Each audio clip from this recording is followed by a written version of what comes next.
everybody, I'm Roxy and this is Rock Me BS.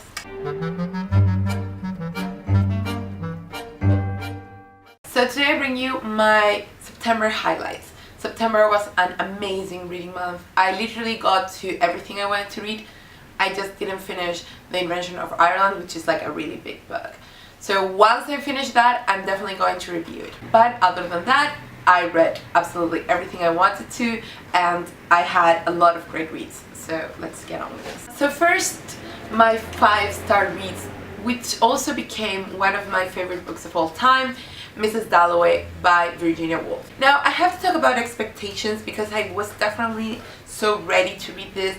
I've been hearing about this for like 5 years constantly before I left school, and then when I started going to uni, they mentioned this a lot, and they mentioned how hard it was to get to and how at first you didn't necessarily get it, or you had to pay a lot of attention to every single detail, and I was mentally ready to do that. I expected it to be even more complex than it actually was, so maybe that also helped in me not rejecting this book outright, because it is crazy. So this, as you might know, is the story of a day in the life of Clarissa Dalloway, a 52, if I'm not mistaken, year-old woman who is preparing for a party. One of the many she gives in her life. It's sort of one of her occupations. She's a very smart woman who often feels frustrated by the way things have turned out. Now, that is not the only thing this book is about, because throughout the day she reminisces,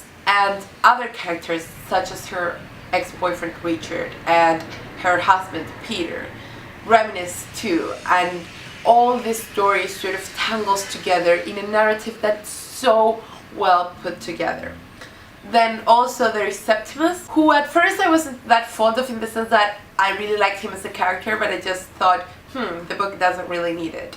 But yes, it does, believe me. It's just a great book. Please let me read you one of my favorite parts ever, because I just have to. They had heaps of theories, always theories, as young people have. It was to explain the feeling they had of dissatisfaction, not knowing people, not being known. For how could they know each other? You meet every day, then not for 6 months or years. It was unsatisfactory. They agreed how little one knew people. But she said, sitting on the bus going to Shaftesbury Avenue, that she felt herself everywhere. Not here, here, here, but she tapped at the back of the seat, but everywhere.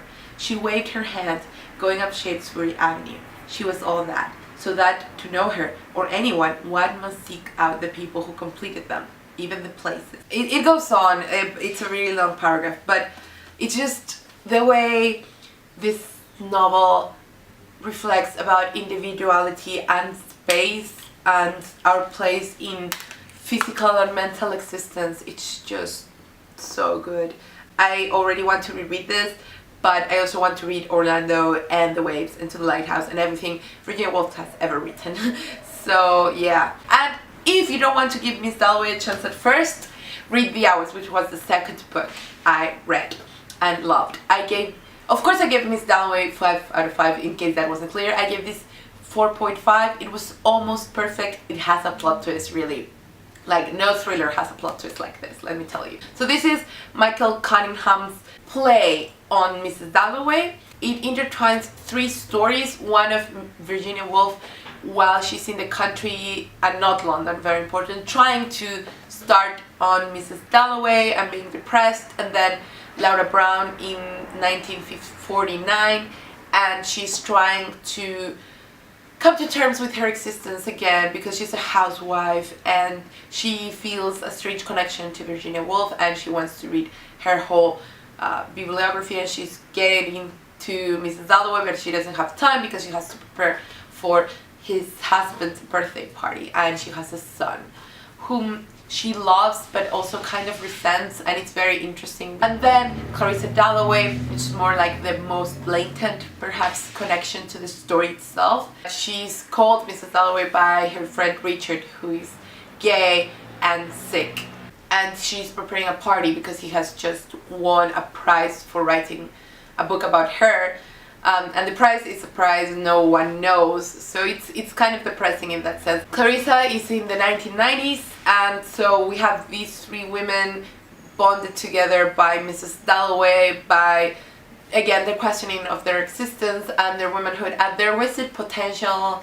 It's all very cerebral, it's great. So this is much more approachable than Mrs. Dalloway because it has small chapters, so I think a lot of people might feel more comfortable with that. Of course, I recommend reading these two one after the other, but if you don't feel like you are up to Mrs. Dalloway, please start with this one, and I swear if it doesn't want to make you read Mrs. Dalloway, I don't know what's wrong with you.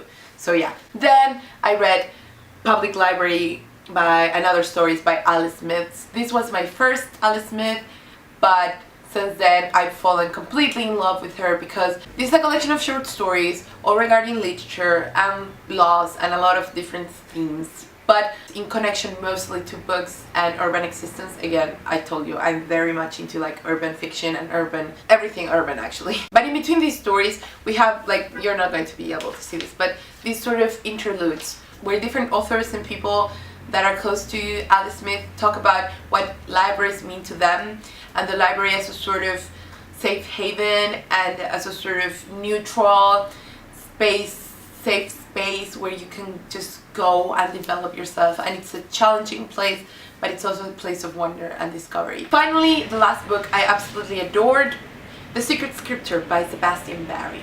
I have to say though that after reading the blurb, this was not what I expected at first, because maybe it was just the way I interpreted it, but let me read this. When she was a young woman, Roseanne McNulty was one of the most beautiful and beguiling girls in County Sligo, Ireland. Now she's a patient at Roscommon Regional Mental Hospital and nearing her 100th year. As the story of Roseanne's life unfolds, so does the life of her caregiver, Dr. Green, who has been asked to evaluate their patients to decide if they can return to society when the hospital closes down. But as Dr. Green researches her case, he discovers a document that tells a very different version of Roseanne's life from what she can recall. And now, after having read the book, I realized it's not lying. It's just that by reading that, I thought this was going to be like more psychologically mysterious and dark in that sense, in very much like, it's a mental hospital. But it's actually much more humane, it's much more realistic, and it's so much darker in a completely different way. The plot twist was beautiful, poetic, but a bit too convenient, but it's still very, very good. The writing in here is beautiful, beautiful, beautiful writing, and it has a lot to do also with Irish identity regarding religion. And finally, a 2-star book, which I enjoyed, don't get me wrong, but I didn't love, especially after having read like all those masterpieces. I read the first book in the Hitchhikers Guide to the Galaxy trilogy, so A Hitchhiker's Guide to the Galaxy by Douglas Adams. I have the whole trilogy of 4, and I am going to continue on with this series. It's just that it was alright, it was funny, I laughed so much. The whale part is hilarious, and if you read this, you know what I mean. So this is about a guy, Arthur, who has a friend who's an alien, and that friend saves him just short of the air exploding. I mean, the earth explodes and they are left to their own devices and they have to hitchhike. And they go to this place where they build model planets and they discover something wacky. So this is absurd, it's again funny, but the writing is, it's fine, it's okay, it's just, this used to be a podcast, I mean, well, a radio show back in like I think the 60s or 80s or something like that, and it reads like that. It has tons of dialogue. I think it's a good like rest your mind go-to book without being cheap or trashy or like crap. It's just that it's alright, it's fun. I give it 2 stars. Going to continue on. Before I go, I want to return to the music section just to recommend you a Japanese band called Indigo La End, which I just discovered recently. They have a lot of music, but I've been really getting into their last album that came out I think this year. It's just relaxing but stimulating at the same time. It's kind of a mixture between being melancholy and being optimistic and making you happy. It's a really odd mix, but the singer has a really special voice. If you want to check it out, I'm going to leave the link to their channel down below. And that's it. I hope you enjoyed this video. I hope you weren't put off by all the reading I did. I thought it might add something to it. And if you want to check out the channel in Spanish, it's here. If you want to check out all my other social media, all is down below. And see you next time. But other than that, I read anything, but in between these sentences, I have to say though, let me